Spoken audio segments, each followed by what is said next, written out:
So what's the difference between hands-on suturing 1 and hands-on suturing 2?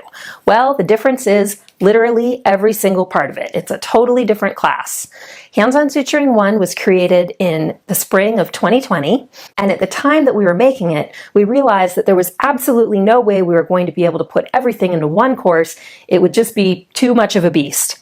So as it is, hands-on suturing 1 was originally 8 hours and then 10 hours, and now as of summer of 2025, it is 12.5 hours of continuing education. So that's already quite a lot. Hands-on Suturing 2 is just being released now in 2025, and it is an additional 13.5 hours of continuing education. And Hands-on Suturing 2 builds on the knowledge that you learn in Hands-on Suturing 1. For that reason, you are required to complete Hands-on Suturing 1 before you take Hands-on Suturing 2.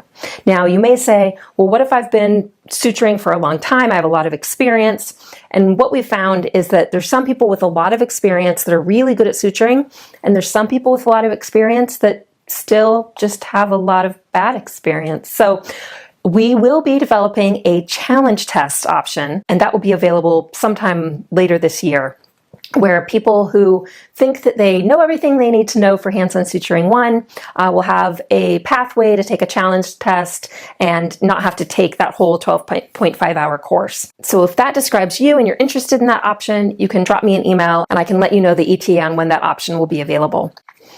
Now, what's covered? So Hands-on Suturing 1 goes over all the basics of suturing, and it really focuses a lot on technique.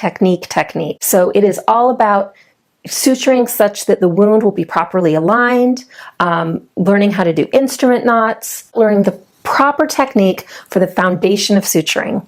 And upon completion of Hands-on Suturing 1, you will be able to suture all first and second degree wounds. Hands-on Suturing 2 expands on the skills that you learned in Hands-on Suturing 1 and teaches you how to suture more unusual wounds. So labial tears of all varieties. So tears that go down deep and snake around the anus but aren't actually a third degree.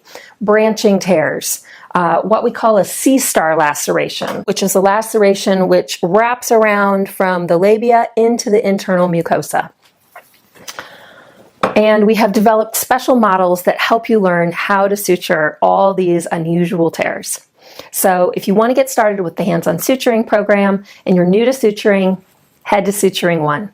If you want to get started and you feel like you're already really good with your suturing skills, then the challenge option might be a good pathway for you.